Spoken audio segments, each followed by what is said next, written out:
Que no Brasil falta muita educação financeira para a maioria da população, todos nós já sabemos. Mas já parou para pensar se você está usando seu dinheiro com educação financeira quando comparamos com o restante do Brasil?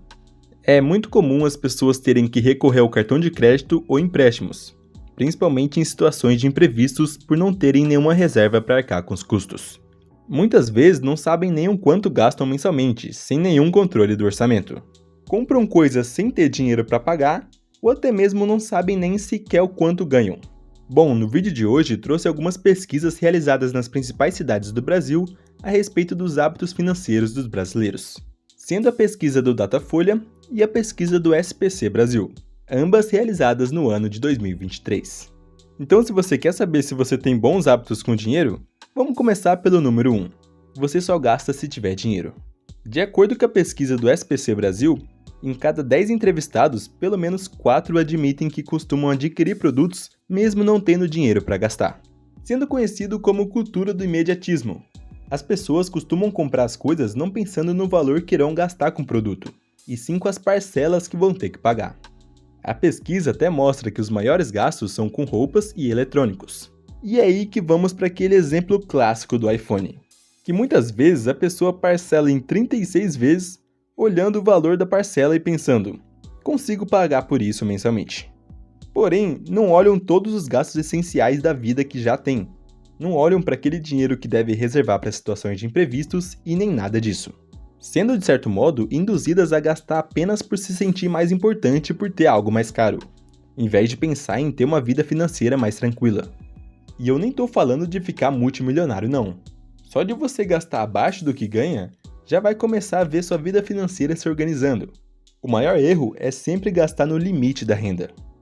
Então, com certeza, um dos maiores erros de nós brasileiros é comprar mesmo sem ter condições de arcar com tal produto.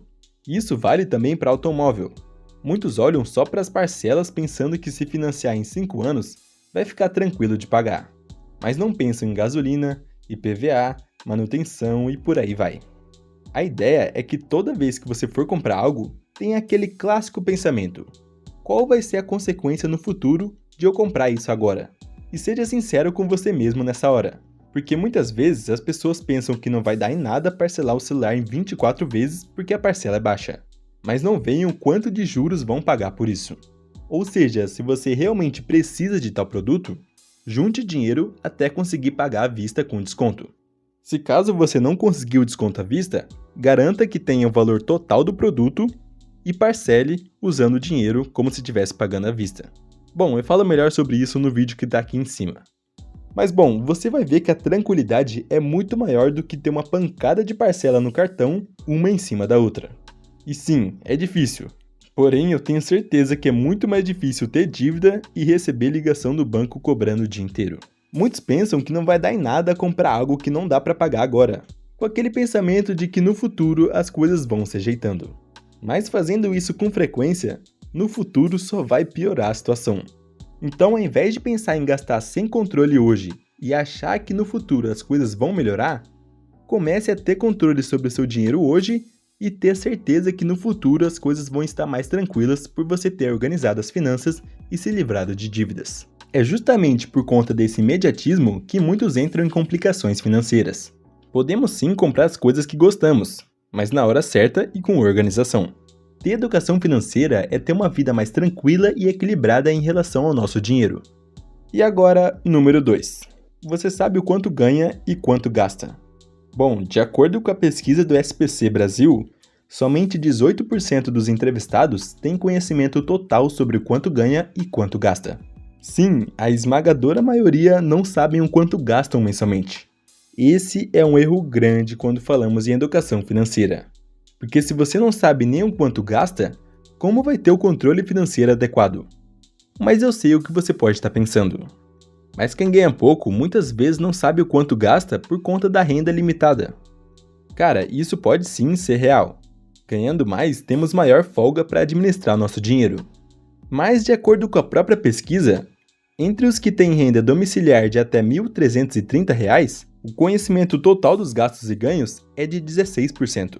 Apenas 15% dos que ganham entre R$ 1.331 e R$ 3.140 têm total conhecimento sobre as próprias contas E dentre os que têm renda acima de R$ 3.141, o percentual é de 23%. Veja que tem uma leve diferença quando olhamos para as faixas salariais. Mas o que fica evidente é que a falta de controle financeiro é geral. Está em todas as faixas salariais. Uma boa forma de você observar isso é só você pensar aí nas pessoas que ganham mais que você, seja tio, parente, amigo ou conhecido. Já pensou em pelo menos umas 5 pessoas aí? Bom, com certeza alguns deles vivem endividado ou sempre reclamando que tá sem dinheiro. Cara, a não ser que você só conheça gente que se preocupa com as finanças e que tem um ótimo controle financeiro. Mas falando por mim, eu conheço muita gente que ganha mais que eu e que tá com dívida, que gasta tudo que ganha e sempre reclamam que precisa ganhar mais porque o salário não dá conta dos gastos. Isso é o mais comum de acontecer, porque o normal da cultura brasileira é gastar na medida da renda assim que ela aumentar. Por exemplo, se alguém ganha 2.000 e gasta 2.000, está insatisfeito com o salário e quer ganhar mais. Dessa forma, caso passe em um bom concurso e passe a ganhar 6.000 por mês, vai também ajustar o padrão de vida para gastar 6.000, e assim viver de novo no limite da renda, continuando o pensamento que deveria ganhar mais. Bom, isso vale para qualquer salário. Se a pessoa não tiver a mentalidade de que deve sempre gastar menos do que ganhar, sempre vai viver nessa, sempre no limite da renda e muitas vezes com problemas financeiros. E eu não estou falando que o certo é a gente se acomodar em um salário baixo, e sim que quando a gente ganhar mais, não aumentar os gastos na mesma medida. Por exemplo, se você ganha 2.000, pode gastar 1.700 por mês e poupar 300 para reserva de emergência, por exemplo. Assim, caso passe a ganhar 2.500, pode passar a gastar 2.000 e poupar 500. Entende a ideia? Você pode sim aumentar seus gastos quando aumentar a renda, porém desde que também passe a poupar mais para investir mais mensalmente. Logo logo falarei melhor sobre isso. Assim como diz a economista do SPC, Luísa Rodrigues. É uma questão de hábito. Mais dinheiro no bolso nem sempre significa melhor comportamento financeiro, incluindo pagamento de contas, uso do crédito e hábitos de compras. 3. Você tem ao menos uma reserva financeira. Segundo o levantamento do Datafolha, cerca de 67% dos brasileiros não têm nenhuma reserva financeira para atender imprevistos maiores. E os que têm algum dinheiro reservado para manter o mesmo padrão de vida por um período menor que 3 meses são de 10%. Cara, esses para mim são os dados mais preocupantes. Ficar zerado todo mês, no limite da renda e sem dinheiro nem para pagar por imprevistos, é o que faz a maioria dos brasileiros entrar em dívidas. Porque veja só esse exemplo hipotético. Digamos que o Henrique receba R$3.000 por mês, vivendo assim com esses 3.000 todo mês com os gastos do aluguel da casa, parcelas do carro, mercado e tudo mais. Vivendo sempre com os gastos alinhados aos ganhos mensais, sem poupar nada. Assim, em um certo dia, seu carro apresentou falhas. Além de todo o estresse de ter que levar para a oficina e se atrasar com o próprio serviço, a maior preocupação de Henrique era: como vou pagar por isso se não tenho dinheiro nenhum? Afinal, como estava acostumado a gastar toda a renda, não tinha nenhuma reserva para imprevistos desse tipo. E foi aí que o Henrique teve que parcelar o conserto caro do carro, e assim gerando maiores faturas no cartão de crédito para os próximos meses. Nesse momento, os gastos mensais dele já não são de R$3.000, são os 3.000 do custo de vida, mais as parcelas do conserto do carro. E você pode pensar, mas nesse caso é só o Henrique diminuir alguns gastos. Bom, geralmente não é isso que acontece. Mas digamos aí que o Henrique consiga diminuir alguns gastos e pagar a fatura do cartão nos próximos meses. Dessa forma, ele estaria de novo no limite da renda, conseguindo pagar as contas, mas bem apertado.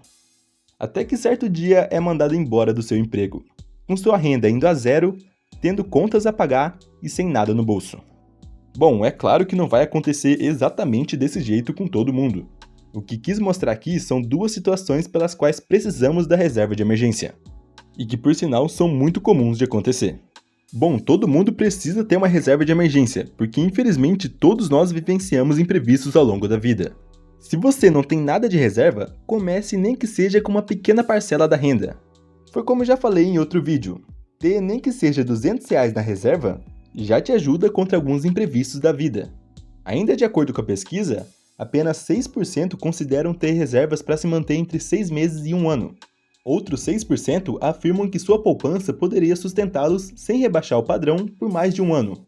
Ou seja, apenas 12% dos entrevistados têm uma reserva robusta que cubra mais de 6 meses do custo de vida, que essa é considerada a reserva ideal, sendo o mais recomendado. Se caso você gasta R$2.000 por mês, tenha uma reserva de R$12.000. Sim, é bastante coisa, mas veja que é de acordo com o que você gasta no mês, e não sobre o que você ganha, porque o cálculo aqui é sobre o seu custo de vida mensal. E outra coisa, é sim difícil estar nesses 12%. Mas se você ganha pouco hoje, comece de baixo mesmo. Como eu já falei, ter alguma coisa na reserva é melhor do que não ter nada. Então comece com pequenas metas. Eu falo bem sobre isso no vídeo que está aqui em cima. Eu falo sobre a reserva inicial, a intermediária e a completa. Recomendo bastante que você veja. 4. Você possui investimentos com foco na aposentadoria. Outro dado preocupante da pesquisa do Datafolha. Diminuiu de 12% para 8% nos últimos 5 anos o total de brasileiros que de alguma forma se prepara para a aposentadoria. Cara, da mesma forma que não se preparar para o curto prazo é preocupante para as finanças, que é o caso de não ter uma reserva de emergência, não se preparar para o longo prazo, como é o caso de não investir para a aposentadoria, é muito perigoso. Então assim que você estiver na metade para concluir sua reserva, já pode começar a ver sobre começar a investir para o longo prazo. Inclusive, vou deixar um vídeo aqui em cima que fala melhor sobre os principais investimentos do Brasil. Bom, investir para o longo prazo é muito importante, pois como muitos sabem, no futuro o INSS não será capaz de pagar a todos dignamente. Segundo dados do próprio IBGE, a partir de 2040 a população brasileira vai começar a diminuir, porque as pessoas estão escolhendo ter menos filhos, chegando a ter, daqui a algumas décadas, uma grande parcela de pessoas na terceira idade com menos contribuintes. Bom, se você quer saber mais sobre essa questão da Previdência Social, vou deixar aqui na tela um vídeo que falo detalhadamente sobre. Muito obrigado por assistir o vídeo até aqui e até o próximo.